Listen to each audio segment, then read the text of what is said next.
तो नेक अमाल हम सबके लिए जरूरी है। तो दो चीजें हो गई, एक है ईमान, एक है नेक अमाल। ईमान जिसके बगैर जन्नत में दुखूल नहीं, नेक अमाल जो हमारे जन्नत में दर्जात बढ़ाते हैं। मरने के बाद दो ही चीजें, या तो अच्छा अमल या बुरा अमल। तो अच्छे अमल की वजह से आपके जन्नत में मरातिब होंगे। अब ये दोनों चीजें जब तुम्हारे पास आ गई, अब सच बताना, जब तुम मरोगे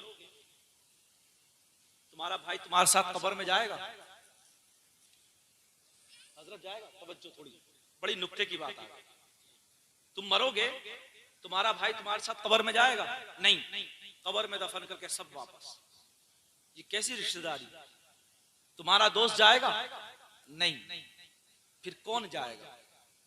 ईमान जाएगा। कौन जाएगा? ईमान जाएगा।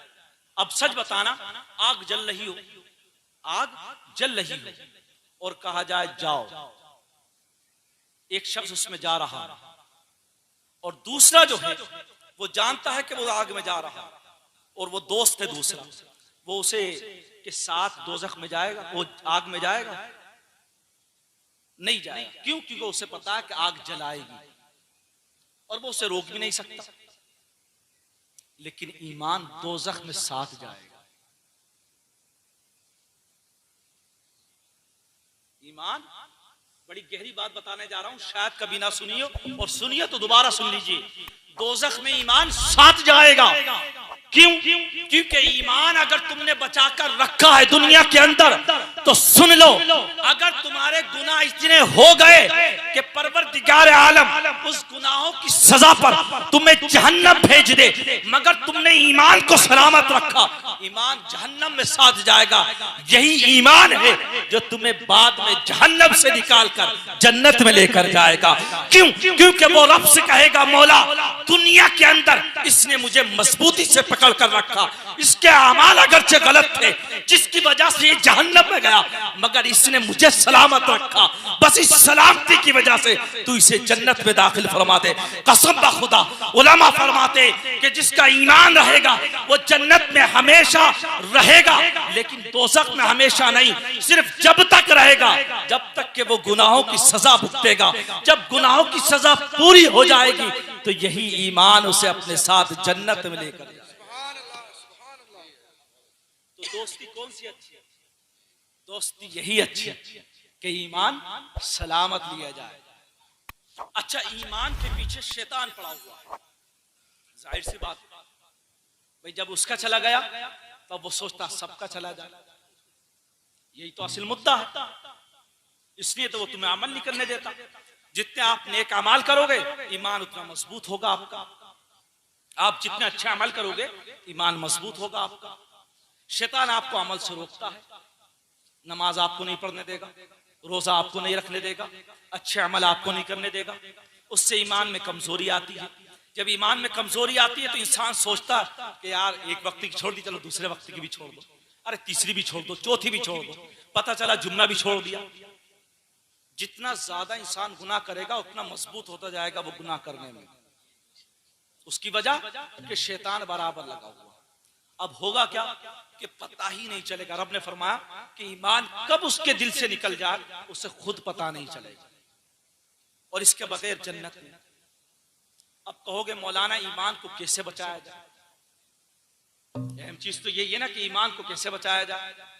अच्छा, आपको कोई पैसे जब मिलते हैं या सोना चांदी, तो आप उसे कहां रखते हो?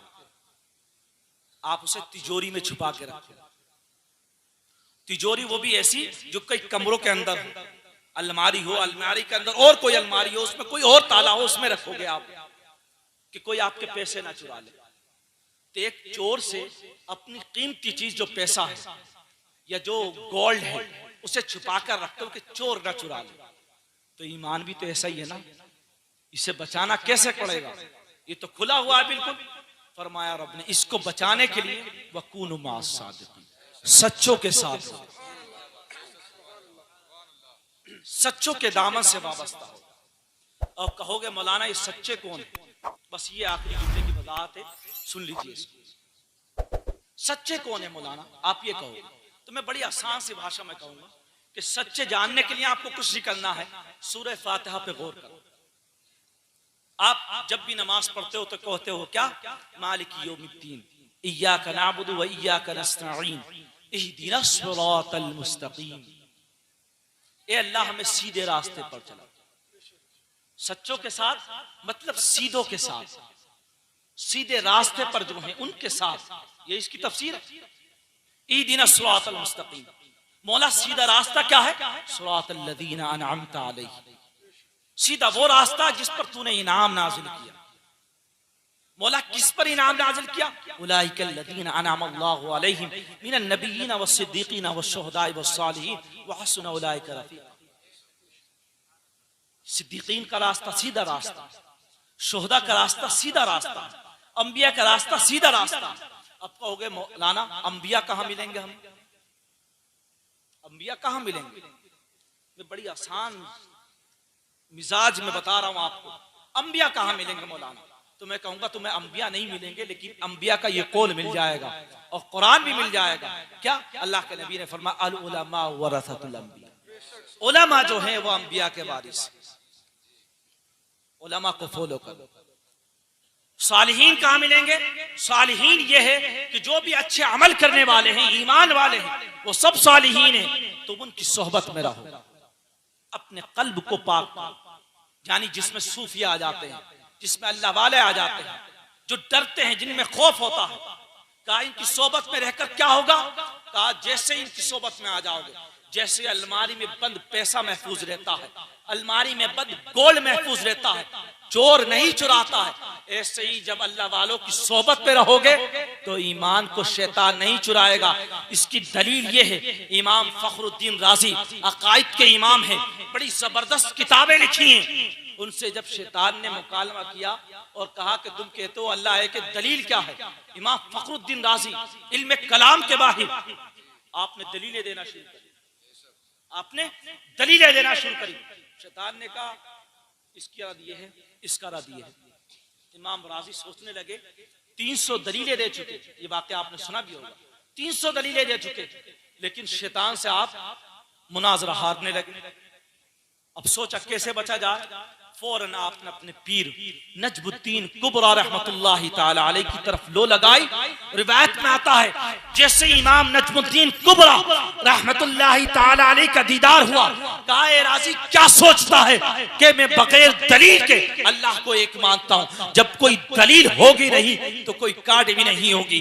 तो यही अल्लाह वालों की सोबत है कि इमाम फखरुद्दीन राजी जैसा आदमी जब किसी पीर से वाबस्ता है, किसी सच्चे के साथ वाबस्ता है, तो उसको जब उस सच्चे ने बचा लिया तो याद रखो हम तो बहुत छोटे हैं, हमारे तो गुनाह बहुत है, हमारे नेक अमाल बहुत कम है, हमारा ईमान भी कमजोर है, तो हमें तो बहुत ज्यादा जरूरत है कि किसी सच्चे के दामन से वाबस्ता रहे।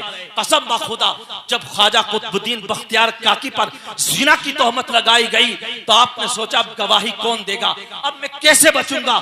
तो बस अपने पीर ख्वाजा अजमेरी को आवाज लगाई।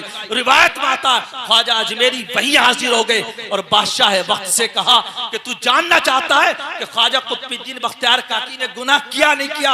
अरे इस औरत के पेट में जो बच्चा है वो कहेगा कि ये किसका बच्चा है। तो सोचो जब तुम पीरों के दामन से वाबस्ता हो जाओगे तो फिर तुम देखो कि वो दुनिया में भी तुम्हारी मदद करते नजर आएंगे और वो आखिरत में भी तुम्हारी। यही मकाम हुआ करता है, इसलिए हमें चाहिए कि हम इनके दामन से वाबस्ता रहें। अब दूसरी आखिरी बात जो कहता हुआ चलता हूं वो ये है कि याद रखो अच्छों की सोबत तुम्हें अच्छा बनाएगी, अच्छों की सोबत अच्छा बनाएगी, जिस पर मैंने आपको मिसालें भी दी, लेकिन बुरों की सोबत तुम्हें बुरा बनाएगी। मिसाल के तौर पर एक ईंट खरीदी, इमाम साहब ने कहा भाई मस्जिद में ईंटें लगना है, ईंटें मंगाई गई, 2 ईंटें इमाम साहब ने उठाई, एक जाके मिंबर पे रख दी और एक जाके पखाने पे रख दी। आप बताओ कौन सी ईंट को क्या इज्जत दोगे आप? दोनों ईंटें इमाम ने रखी,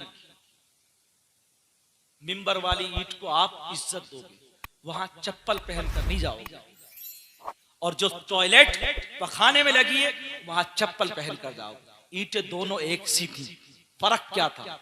फर्क यह था कि एक मिंबर से मुत्तसिल थी और एक गलाजत से मुत्तसिल थी।